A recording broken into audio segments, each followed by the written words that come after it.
It's 5:30, and we'll call this meeting to order for Tuesday, September 3rd, 2019. Carl, can I get a roll call from you, please? Councilmember Remley? Here. Ronayne? Here. Lunsman? Here. Rife? Here. Johnson? Here. Bunceness? Here. Olson? Here. Rux? Here. Mayor Schoeneman. Here. Please stand with me for the Pledge of Allegiance. Pledge allegiance to the flag of the United States of America and to the republic for which it stands, one nation under God, indivisible, with liberty and justice for all.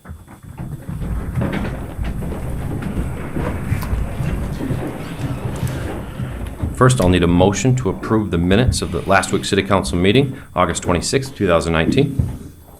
Move approval.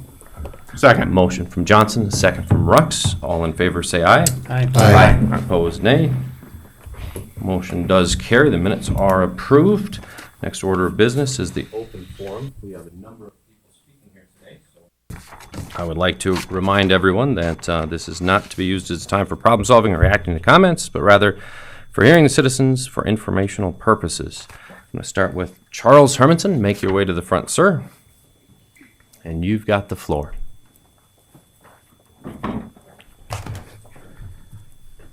So I was just wanted to ask to add some language or amend some language in the city sidewalk ordinance. I know that wherever there's curb and gutter, there has to be sidewalk. I'm building a twin house at on the corner of 16th and South Roosevelt there, and along the east part of the property line here. I think it's just maybe a little bit of a unique situation that probably wasn't maybe thought about when the ordinance was written. But two things, the boulevard would have to be about 14 feet, or I'm sorry, the boulevard's 10 feet to clear the utility pole and ground utilities that are here, plus the 4 feet of sidewalk. And then it would also have to move over to reach the property to the north because their setbacks are farther. Their setbacks are less because it was platted at a different time. So it's just going to add for kind of a weird, unique sidewalk layout. And the last thing is that it's going to go over a storm drain. So this is a storm drain right here that's only 4.5 feet off the curb. So just something in the language of the city where who would pay for it, and if I have to put a sidewalk to some place where it's going to dead end, if the city would ever be paying for all those storm drains, because between 16th Avenue and 6th Avenue, there's 9 storm drains and a culvert. And Stu Nelson said it would cost between $3,000 and $5,000 to fix each one to get rid of that. So I'm not against putting in sidewalk. I just don't want to put in a sidewalk that's going to go somewhere that's never going to get finished because the city doesn't have intention of possibly fixing all those storm drains. Question. They have to redo the approach on the sidewalk, the accessible quadrant. Is that correct? You're Mr. Hermanson, right? Yeah. Yeah. There is a I don't know what it's called, the access. So there is that, but I don't believe it's probably up to code. No, it isn't, and the city would have to redo that. Right. And I guess one thing when we talked about the sidewalk ordinance is in this type of location, there's that nice bike path across the street, and you have access to that right on the thing to the north. But I've driven by that area several times, and it just seems with the power poles and that a little odd location to try and put a sidewalk. Yeah. But not saying what it is, but right. Like I say, I've driven by it, and it like I say, you have that nice beautiful bike path across the street. It's not like access to being able to walk is an issue. Right. But. Thank you, Charles. Okay. Thank you. Take that into consideration. Next up, we have Gail Oakes with the Chamber of Commerce speaking about the Aberdeen brand. I think I'm with as well, Charles, too. Go ahead, Right. Casey. Casey's also on the list with the Aberdeen Convention and Visitors Bureau. And I'm just going to sit front center. Good afternoon. Thank you for the opportunity to speak on behalf of the Chamber regarding the community brand and slogan process. With me are Casey Wiseman with the CVB and Shelley Westerhire with the Downtown Association. Our independent organizations have been serving the community of Aberdeen for many years, utilizing our staff and volunteers, as well as contracted service providers to market and promote our community. We try to work with local Aberdeen companies whenever possible. We consider price, ability to deliver a quality product, and take into consideration prior experience when choosing the best partner to work with. On large projects, we put out requests for proposals, receive bids, and choose companies from there. The rebranding effort was included in our city marketing proposal back in June 2018. Our intent was to utilize 2019 city marketing dollars for the development and implementation of a new brand and slogan for the Aberdeen community. Many feel that the Write Your Story slogan is outdated. It's about 10 years old. To clarify, funds for the rebranding will come 100% out of the Chamber's 2019 city marketing dollars received from the promotion fund. The CVB and the Downtown Association are financially not contributing to the project. Only once a new logo and slogan are selected will their organizations need to implement the brand going forward, using their own funding sources. In June, this last summer, we sent out 5 requests for proposals to local marketing agencies. Of those 5 agencies, 3 submitted proposals back. In July, I contacted the city attorney to ensure that there was not a conflict of interest on our part, having Production Monkeys bid the project. His response assured me that our organizations did not have a conflict, and we moved forward. We, Casey Shelley, Lisa Anderson, and myself, reviewed all and narrowed the field down to 2. We then met with both of those marketing agencies. There was no clear front runner between the 2, as both have done excellent work for each of our agencies in the past. Therefore, we decided to ask each of them to submit actual designs and ideas before ultimately selecting the one agency to move forward.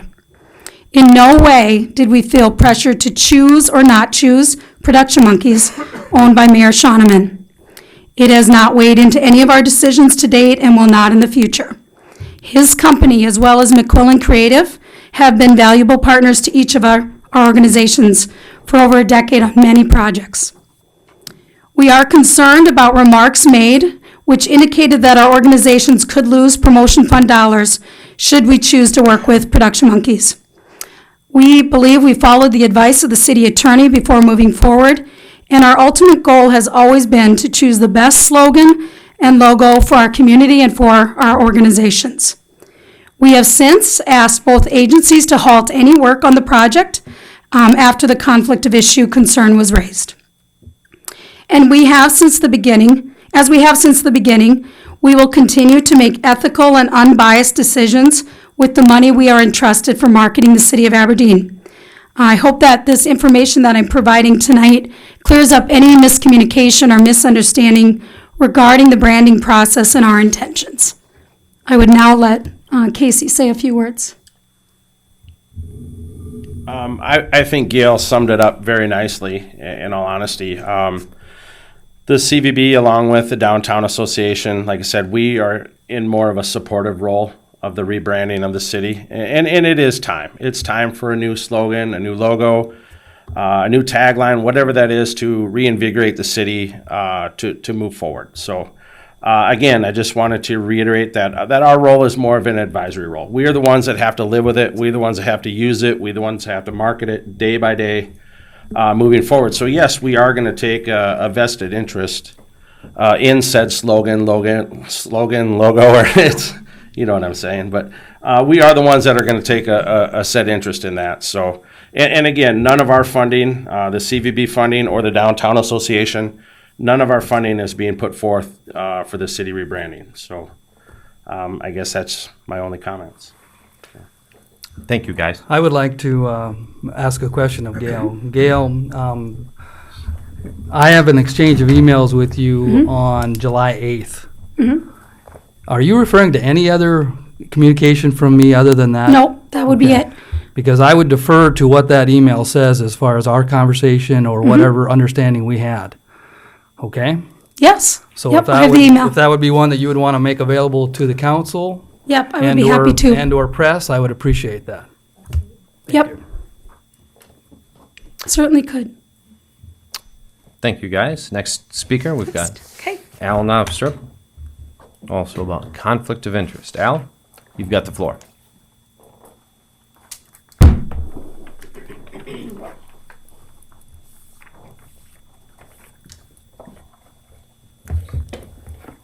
Thank you, Mayor and City Council.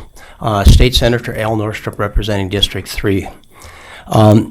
As I happened to be in the room the night that this came up, and as I listened, intrigued me in many ways, so I started making phone calls, and I had a conversation with the city attorney, and I called the legislative research attorney who'd been in the LRC in the legislature as our attorney for the last approximately 20 years.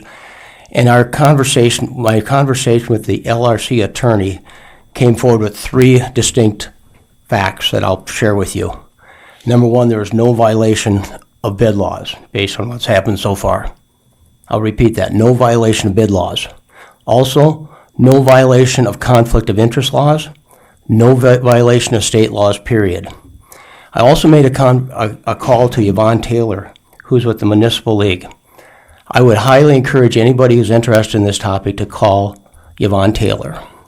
Yvonne Taylor is the most knowledgeable person on this subject, and the reason she is her organization is the advisor to the cities, and she receives probably hundreds of phone calls per year from city officials, city council people, and mayors asking, what do we do now? And Yvonne shared many things with you, which I'll share in just a moment. A couple things, as I've served in the legislature, one of the bills that came forward recently in 2016 came forward from Representative Mickelson. And Mickelson's bill, which was 1214, House Bill 1214 in 2016, basically said one of the things we believe in South Dakota is disclosure. If you've got a conflict, disclose it. We do that in the legislature all the time.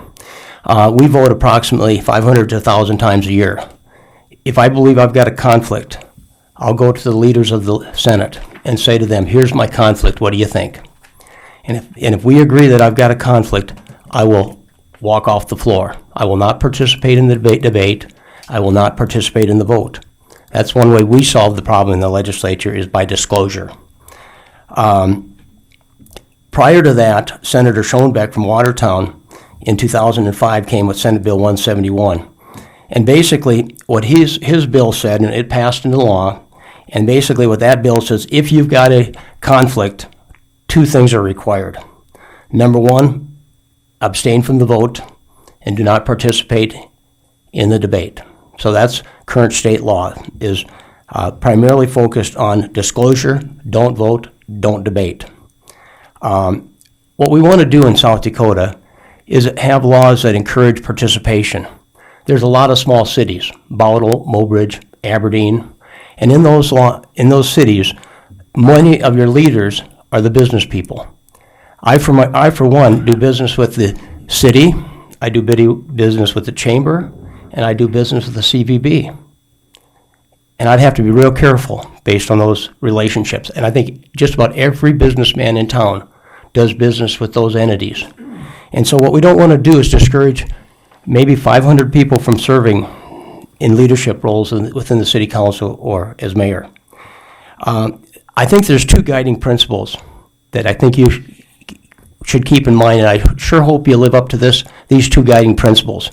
Number 1, if you're on the city council or if you're a mayor, you're not entitled to any special consideration. No special favors, no advantages, no starting the race further downfield, no special considerations for anybody that's elected.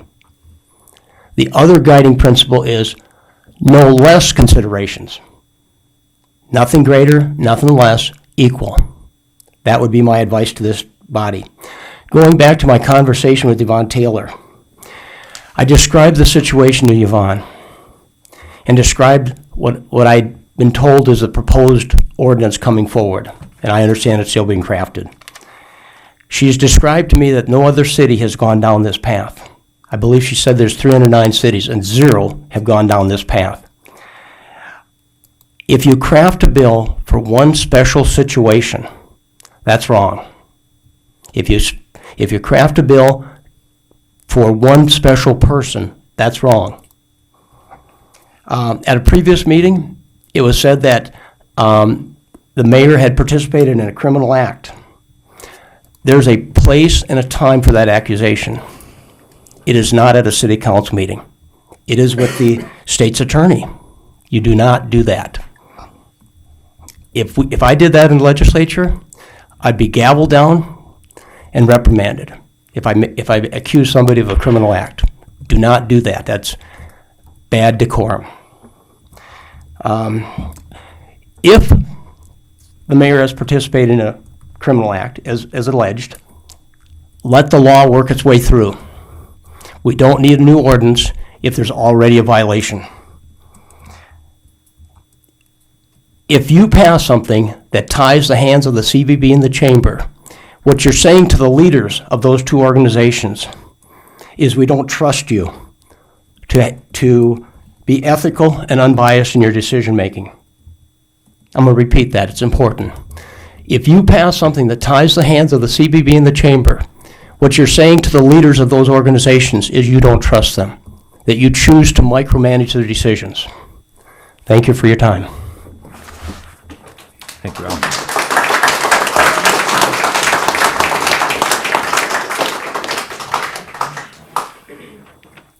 Next on the agenda, we've got some old business. First of all, we've got an ordinance 190801 amending the zoning regulations for the city code regarding the business use of homes. This is the possible second reading, final adoption.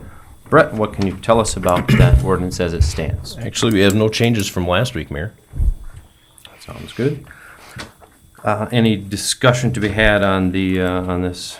I have one amendment to the ordinance.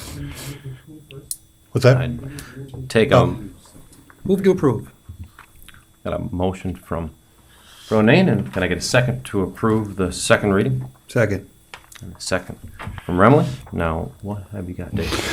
So my proposal is to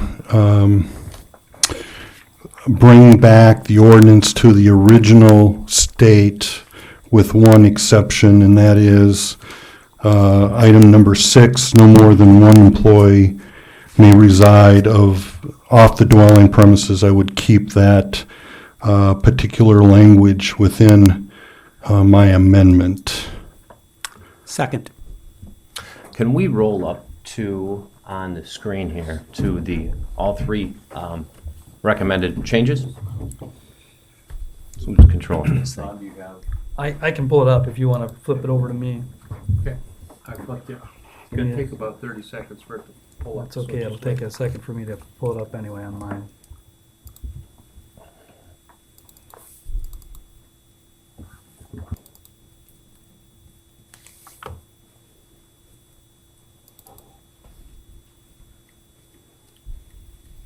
So most of these, some of these changes within this ordinance are changes that the attorney made, just clearing up some language. I'm not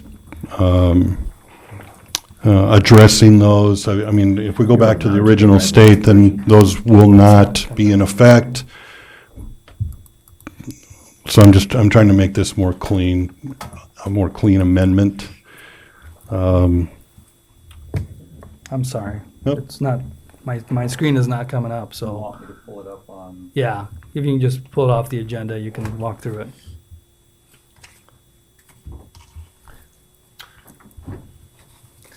So the other items, at least to my knowledge, there was the allowance of approval for Special exception. special exception of the Yep. use of a garage. Right. Number 4. The other one is 13, which was stricken. My amendment would bring that back. That's the no mechanical equipment other than an ordinarily utilized within a dwelling unit. So page 2 should describe the changes you're talking about. And you're on page 2 right now, Robert?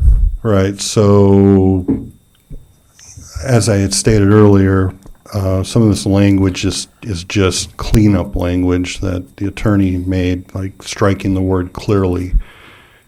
And if people want to keep those changes within the ordinance, then I'm fine with that. The gist of my amendment is that we would strike the home occupation in an attached garage may only be conducted as a special exception. And then under number 13, that language would be brought back into the ordinance. So from your perspective, Dave, there should be no business conducted in a garage. Correct. I am going to continue this argument that these are residential areas, and I'm wanting to protect as much as possible the residential areas. We seem to deal with these areas quite often, and so that's the gist. But I also thought, okay, for number 6, no more than one employee may reside off the dwelling premises.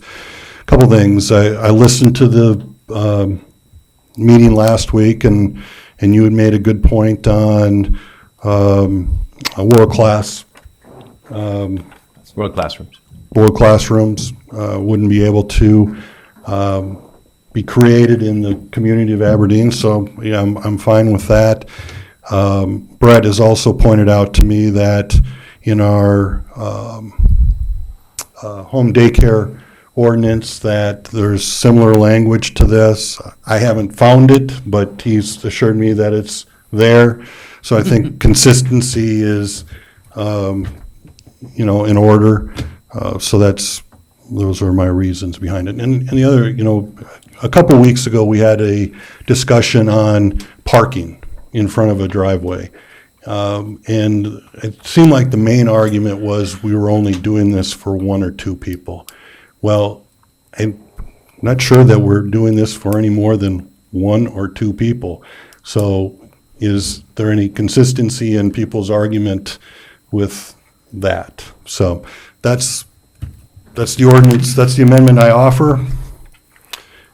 Thank you. Sure. So, let's see here. So we've got a motion and a second to revise the approved upon first reading to strike the use of garages and equipment. Does anyone else have any comments or concerns as it relates to the ordinance or Dave's amendment? So I continue to assert that many great American businesses, including Amazon and Disney and Mattel, have all started in garages, and I believe that there's a number of operating garages that had to jump through quite a lot of hoops, including upholstery businesses and transport and fulfillment, online sales, and that sort of a thing. I'd like to allow for those to become legal that are currently operating, and I'd like to make it known that we're supporting new businesses, especially ones that that are just dipping their toes in the water. I can understand your concern about equipment. And so I guess I'd recommend that we leave the ordinance as it was approved last week. So we'll take a vote on your amendment here. Carl, can I get a roll call vote on Dave's amendment? Councilmember Remley? Aye. Ronayne? Aye. Lunsman? No. Reif? No. Johnson? Aye. Bunceness? Aye. Olson? Aye. Rux? Aye. Mayor Schoeneman? No. The ordinance does pass. We'll take, if there's any more discussion on the remainder of the ordinance, I guess, with as it concerns to matters other than Dave's amendment. Does anyone have anything to share? Mayor, I would add that if this is approved at second reading, then this would constitute a substantial alteration and require another hearing for final adoption. Sounds good. So we'll essentially move on a first reading in that case. All right, Carl, can I get a roll call vote on a first reading of the amendment with Dave's amended language? Councilmember Rux? Aye. Olson? Aye. Bunceness? Aye. Johnson? Aye. Reif? No. Lunsman? No. Ronayne? Aye. Remley? Aye. Mayor Schoeneman? No. The ordinance first reading does pass. Next item at play is the consent calendar items. We've got items A through C, routine city business. Can I get a motion to pass those consent calendar items? Move to approve. Second. Got a motion from Ronan and a second from Rux. Does anyone have any questions or comments as it relates to these 3 items? Otherwise, Carl, Can you give us a roll call vote on that one, please? Councilmember Remley, Aye. Ronayne, Aye. Lunsman, Aye. Rife, Aye. Johnson, Aye. Bunceness, Aye. Olson, Aye. Rux, Aye. Mayor Shonneman. Aye. Motion for consent calendar items does pass. Next, we have new business. We've got ordinance 190902, the 2020 budget ordinance, possible approval of first reading of the ordinance. Can I get a motion for possible first reading? Moved. Second. Got a motion from Bunceness and a second from Remley. Is there any questions or concerns or comments that we'd have on this? Just want to thank Lynn for another great job in getting the budget to where it's at. Balanced. Very important. There we go. Take a roll call vote on that, Carl. Councilmember Rux, Aye. Olson, Aye. Bunceness, Aye. Johnson, Rife, Aye. Lunsman, Aye. Ronayne, Aye. Remley, Aye. Mayor Shonneman. Aye. Possible first reading does pass. Next item of discussion is the purchase agreement for 211 Second Avenue Southeast. Approval to purchase the real estate at 211 Second Avenue Southeast from Barbara L. Finley for the amount of $130,000 and for the city manager to sign documents as approved by the city attorney. Can I get a motion for that? Moved. Second. Got a motion from Bunceness and a second from Rife. Does anyone have any questions or debate for this issue? Alan Johnson. What is the planned use for that space? That will be, the planned use right now will be for the events at the arena and the theater area. It's one of those deals where we've been kind of hamstrung with how we deal with the parking. In the tennis court area, we really can't do much with that until we have the additional property next to it. We've improved we picked up the other two properties earlier and put in parking lots, and those are fairly well utilized during some of the events. So it would be primarily for event parking. Is the home in its present condition salvageable, or is it thought to demolish? We will try to, if the purchase goes through, we will try to auction it off in some manner and find a way to see if somebody would want to salvage it at some point. It is salvageable, there's no question, but whether the cost of the move is worth it is where the debate lies. Thank you. And Alan, just for some perspective, I don't know if you were here for the earlier discussion on that. It's just to the east side of the existing parking lot, which is just east of here. Yes. Sounds great. Sounds great. Can I get a I guess it's money related. So Carl, give me a roll call vote on that one. Councilmember Remley, Aye. Ronayne, Aye. Lunsman, Aye. Rife, Aye. Johnson, Aye. Bunceness, Aye. Olson, Aye. Rux, Aye. Mayor Shonneman. Aye. Motion does pass. Next, we have the approval of the bill list for September 3rd, 2019. Can I get a motion to pay the bills? Moved. Second. And a motion from Johnson and a second from Remley. Anyone have any questions about the particular bill list or any items therein? Otherwise, Carl, would you give me a roll call vote, please? Councilmember Rux, Aye. Olson, Aye. Bunceness, Aye. Johnson, Aye. Rife, Aye. Lunsman, Aye. Ronayne, Aye. Remley, Aye. Mayor Shonneman. Aye. Motion to pay the bills does pass. Next on the agenda is the payroll for the period from August 18th through August 31st. City share of Social Security, old age, survivors insurance, retirement, health, and life insurance. Can I get a motion for that, please? Moved. Second. Got a motion from Bunceness and a second from Clint Rux. Carl, can I get a roll call vote for that, please? Councilmember Remley, Aye. Ronayne, Aye. Lunsman, Aye. Rife, Aye. Johnson, Aye. Bunceness, Aye. Olson, Aye. Rux, Aye. Mayor Shonneman. Aye. Motion does pass. Next item to discuss is the city manager's report. Lynn, what have you got? I got two items this evening. The first one dealing with home rule charter. Ron would like to give a little update as to what he's done from a posting perspective to inform the public. Thank you, Lynn. I just want to let the council know that after a conversation we had regarding the charter revision work of the subcommittee, I have been able to put together an executive summary that is under a new web page under the city council section of the city's website. There is the executive summary along with a copy of the tentative draft. I've also noted that a copy of the tentative draft of the charter revision can be obtained from my office if somebody would want that. But I just want to let the council know that we did get it on the website. We do have a public work session scheduled for for September 16th, I believe, 4 o'clock. Okay, the second item deals with Mr. Hermanson's presentation earlier. If you look at our existing ordinance and you go to section 46-128, I gave you a copy of this within the city manager's report. You'll see that based upon that current language, even if you wanted to do extension or exemption, you can't with the current language. And Robin and I have talked about this, and we believe that we should incorporate some changes within this section. So if I have the council support, Robin and I will come back with language at a later date for your consideration. Great.